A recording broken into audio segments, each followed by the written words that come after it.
So মোটামুটি তেল নিতে এসে আমার একদম কাছাকাছি, আমার সামনে এখন আর 2-3টা গাড়ি আছে, তারপরে আমার সিরিয়াল। দেখতে দেখতে আমার সিরিয়ালও চলে আসলো। সো আমার টার্গেট একটাই ছিল ভাই, ট্যাঙ্কি ফুল করব, যেন বারবার এরকম লাইনে দাঁড়ানো না লাগে। আমার আসলে বাইকও এরকম ইউজ হয় না অফিস যাতায়াতের জন্য।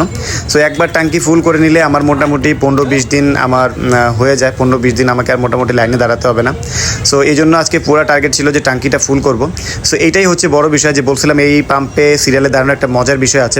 মজার বিষয় হচ্ছে এইটাই যে এখানে আপনি যদি 2 ঘন্টা 3 ঘন্টাও লাইনে দাঁড়ান, আপনি কিন্তু তেল এখানে কোনো লিমিটলেস ছাড়াই নিতে পারবেন। মানে আপনার ট্যাঙ্কে যতটুকু ক্যাপাসিটি আছে আপনি আপনার ফুল ক্যাপাসিটি নিতে পারবেন। আপনি দেখতে পাচ্ছেন আমি এখানে মোটামুটি 1330 টাকার তেল নিয়েছি। মোটামুটি 12 লিটার তেল আমার ট্যাঙ্কে নেয়।